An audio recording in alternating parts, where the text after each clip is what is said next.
कर इस पा रहा है तरीके से माना ब्रिटेन जाए और कि अमेरिका। जैसे हिंदुस्तान ने, इसको ऐसे माना जाए कि जैसे पुलवामा के बाद हिंदुस्तान ने एयर स्ट्राइक की थी, क्या इसको इस तरीके से देखा जाए?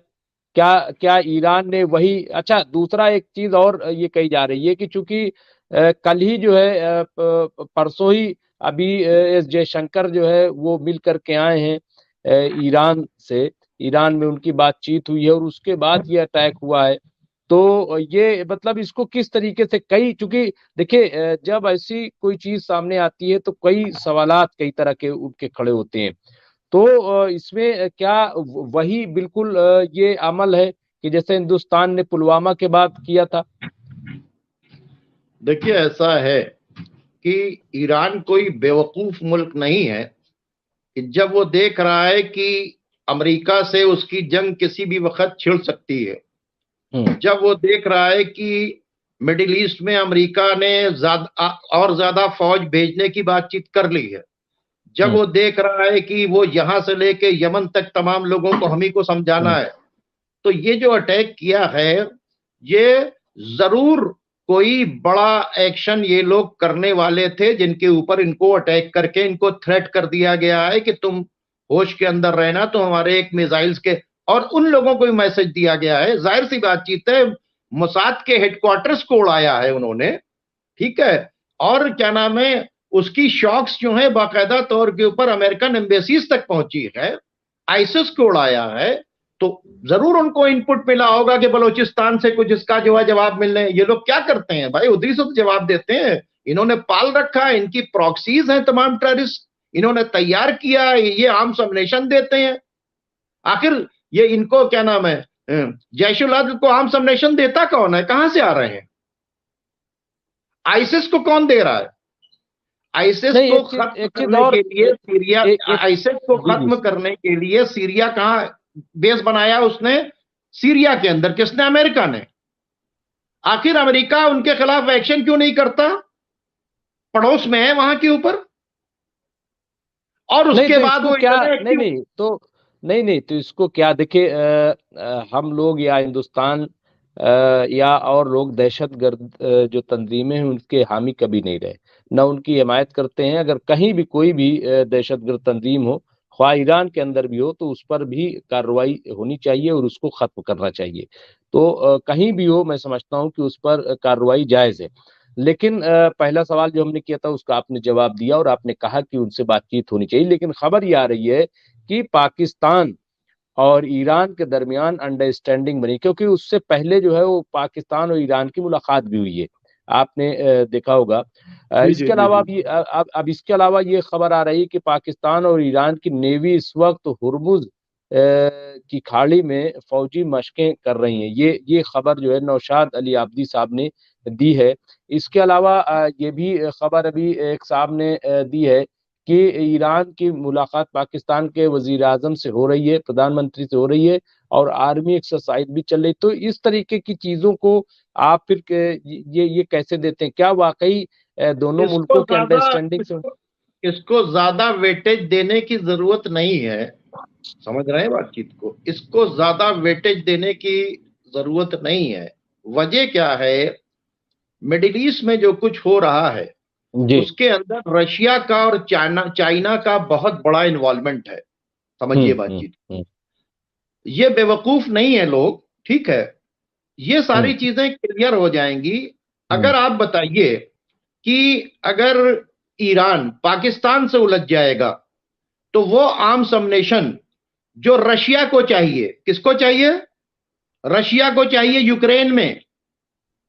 तो क्या ईरान अपने वो हथियार जो है, ईरान के हथियार रशिया और चाइना चाहेंगे कि वो पाकिस्तान में खर्च हो जाए और अमेरिका को एडवांटेज मिल जाए यूक्रेन तक में? ठीक है। तो ये सब कुछ नहीं है। बाकायदा तौर के ऊपर जो हुआ है उसकी दलील दी जाएगी, उसको कॉन्फिडेंस में लिया जाएगा, बातें आगे बढ़ेंगी। और पाकिस्तान की गवर्नमेंट भी अभी कोई पावरफुल नहीं है ना, वहां के ऊपर क्या नाम है, आप देखिए एक टेम्परेरी एक गवर्नमेंट चल रही है वहीं के ऊपर, ऐसी बातचीत नहीं है। अमेरिका का पूरा खेल है। जो प्रो अमेरिकन हैं वो अमेरिका से चूंकि पैसा लेना चाहते हैं, वो सारी चीजें लेना चाहते हैं, वो अमेरिका उनको पूरी तरीके से मदद करना चाहता था, पैसे से टूटे हुए हैं। इसलिए कोशिश करेगा अमेरिका वहां के ऊपर कि हम इनको इस्तेमाल कर रहे हैं, लेकिन चाइना ऐसा नहीं करने देगा। चाइना अगर इनसे फायदा उठवा देगा तो ईरान वो पावर है जिसने एंगेज कर रखा है यमन में, जिसने एंगेज कर रखा है मिडिल ईस्ट में, जो मिडिल ईस्ट से अमेरिका के बेसिस को हटाने की पूरी कोशिश कर रही है। और रशिया भी चाहता है और चाइना भी चाहता है कि किसी तरह से मिडिल ईस्ट से अमेरिका का और अमेरिकन एलाइज का और इनका जो है वर्चस्व खत्म हो जाए। ये लोग कभी ऐसा नहीं करेंगे कि इस जंग को बढ़ने दें। ठीक है, ये हुआ है, इस पे बातचीत होगी और जैसे डिप्लोमेट वापस आए हैं और बैठ चलिए के हम हो लोग जाएगा। शौकत भारती साहब वापस चलते हैं और जो रेड सी में इस वक्त जो आपने अपडेट्स दी थी, तो क्या लग रहा है इस वक्त कि वहां पे क्या, क्योंकि खबर ये आ रही थी कि जो ब्रिटेन है उसकी फौज वापस चली गई, और जो एलाई बताए जा रहे थे अमेरिका के कि 10 कंट्री हैं, तो उनकी क्या सूरत हाल है, और यमन में क्या इस वक्त जो है क्या लग रहा है, क्योंकि हमले तो एक दूसरे पे जारी हैं, क्या ऐसी कोई खबर है? देखिए, बात है कि किसी भी अमेरिका या ब्रिटेन के बयान पर, इनके एक्शन पर कोई भी भरोसा नहीं करेगा, क्योंकि ये बयान देते हैं और जब इनको सूट करता है तो उसको चेंज कर देते हैं। अभी तो खुद इन्होंने बयान दे दिया अमेरिका ने बाकायदा तौर के ऊपर कि हम जो है यमन के साथ जंग नहीं चाहते हैं। सवाल ये पैदा होता है कि इनको ये भी तो दिख रहा है कि यमन के पास ऐसे मिसाइल्स आ गए हैं जो इनके जेट्स भी गिरा देंगे। क्योंकि देखिए हुआ क्या है कि अभी ये जो इजराइल वाले जहाज को डुबोने की बातचीत थी, इसमें जो अटैक करके इन्होंने इनके 4 मिसाइल्स जो हैं वो उड़ा दिए थे अमेरिका ने, और इन्होंने बहुत सेफ हो गए थे कि अब तो मैंने उनका लॉन्चर उड़ा दिया है। लेकिन 2 घंटे के बाद, 1.5 घंटे के बाद उस जहाज को जिसको उन्होंने कहा था कि हम उड़ा देंगे, उन्होंने उड़ा दिया, और वो किसी भी जहाज को नहीं निकलने दे रहे। जो शेल है कंपनी, उसने स्ट्रेट फॉरवर्ड कह दिया कि हम यहां से जहाज नहीं ले जाएंगे। इसके मतलब कि देखिए, आप 2-3 चीजें देखिए। एक तो बेंजामिन नेतन्याहू ने यह कहा था कि हम कैप्टिव्स को छुड़वा लेंगे, हमास को खत्म कर देंगे, हमास को इस लायक नहीं करेंगे कि वहां के ऊपर जो है हम पर फायर करने लायक रह जाए, गजा पे हम कंट्रोल रखेंगे। वो अपने किसी टारगेट को अचीव नहीं कर सके। अमेरिका और ब्रिटेन और इनके एलाइज भी इसी टारगेट को आए थे कि हम ये रेड सी को खुलवा देंगे। ठीक है, उन्होंने अटैक्स भी किए और बहुत बड़ा अटैक किया था। एक साथ उन्होंने जो है 100 मिसाइल मारे और जितना हो सकता था उन्होंने उस पर अटैक किया, लेकिन उसके बावजूद वो कामयाब नहीं हुए। अभी इसी जहाज को जो है कई 100 किलोमीटर दूर जाकर हिट किया इस जहाज को। तो उनको भी समझ में आ गया है कि ईरान ने जो इनको मिसाइल्स दिए हैं, अच्छा देखिए, ईरान ने जो खैबर शिकन या फतेह 2 का इस्तेमाल किया है, उससे ये साबित हो गया ना सीरिया के अंदर अमेरिकन उसको इंटरसेप्ट कर सके, ना जो इनका हेडक्वार्टर था उसे इंटरसेप्ट कर सका।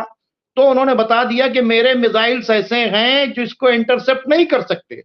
और हुआ भी कि यमन से भी उन्होंने ट्राई करवा दिया, उसको इंटरसेप्ट नहीं कर सके। तो हालात ये है कि अब फुल फ्लैश जंग के लिए इनको यहां के ऊपर उतरना होगा, और वो इनके बस के बाहर है कि इसी वास्ते ये कोशिश करेंगे कि ईरान को इधर उधर उलझाएं। इस वक्त जो ईरान की, रशिया की और चाइना की, ये जो पूरा वो है, इन सब का एक ही टारगेट है कि मिडिल ईस्ट से अमेरिका को हम खत्म करेंगे, मिडिल ईस्ट में अमेरिका का वर्चस्व हम खत्म करेंगे।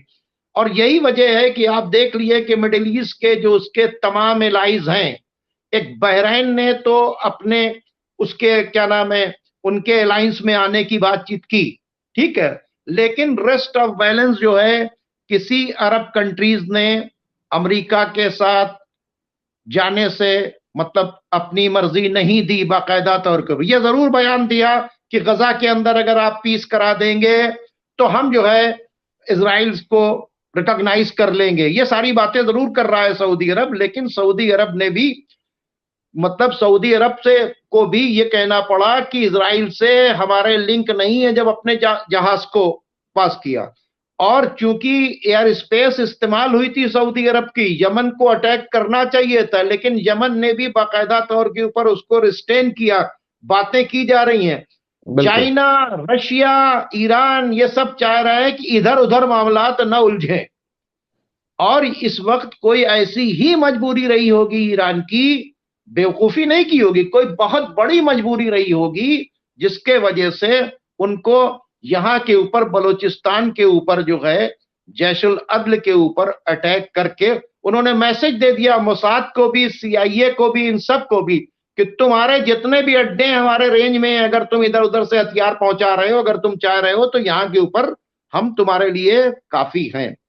रह गई बातचीत है, आपने एक सवाल किया था जो छूट गया, जयशंकर वाला।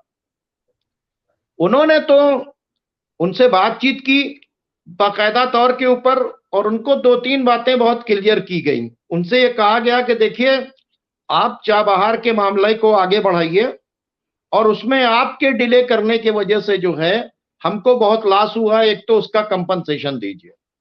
दूसरी बातचीत उन्होंने ये कहा है कि प्राइम मिनिस्टर मोदी के बेंजामिन नेतन्याहू से बहुत अच्छे ताल्लुकात हैं, इसलिए आप उस ताल्लुकात का इस्तेमाल गजा की वार को रोकने के लिए कीजिए।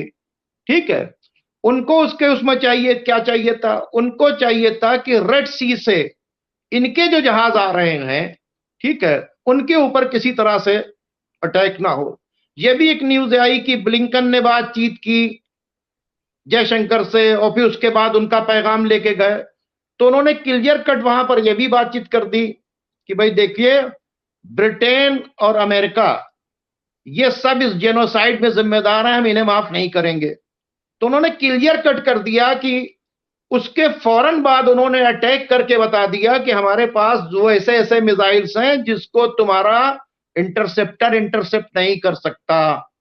उन्होंने एक मैसेज भी दे दिया, और सेलेक्ट करके खैबर शिकन, ये लफ्ज है खैबर शिकन इसलिए कि ताकि याद आ जाए ग्रेटर इजराइल बनाने वालों को, उन जीव्स को 1400 साल पुराना खैबर याद आ जाए, इसलिए उन्होंने खैबर शिकन मिसाइल से वायर करके, इसका नाम ही उन्होंने फतेह भी रखा यानी जीत, खैबर शिकन भी रखा, ताकि उनको खैबर भी याद आ जाए। तो उन्होंने इस मिसाइल से अटैक करके एक बड़ा मैसेज दे दिया है।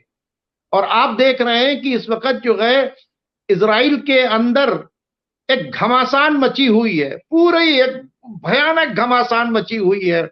और अब कहां इजराइल की वार कैबिनेट में बैठकर जंग बंद करने की बातचीत हो रही है, कैप्टिव्स को ऑल टू ऑल सॉल्व करने की बातचीत हो रही है। अभी तक सड़क पर प्रोटेस्ट नहीं था, सामने आ गया, क्योंकि गोलान हाइट्स की तरफ से भी घुस गए हैं लोग।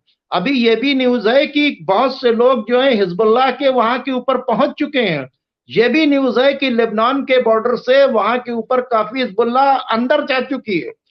अब आप ये बताइए मुमताज साहब, एक तरफ ईरान और ईरान की प्रॉक्सी जंग में वहां उलझी हुई इजराइल के साथ, ऐसे वक्त में उनके यहां ब्लास्ट करना, या उनके यहां अटैक करने की तैयारी करना, या उनको डैमेज करना, क्या यह नहीं बताता कि ये सब के सब अमेरिकन और इजराइल के टूल्स हैं?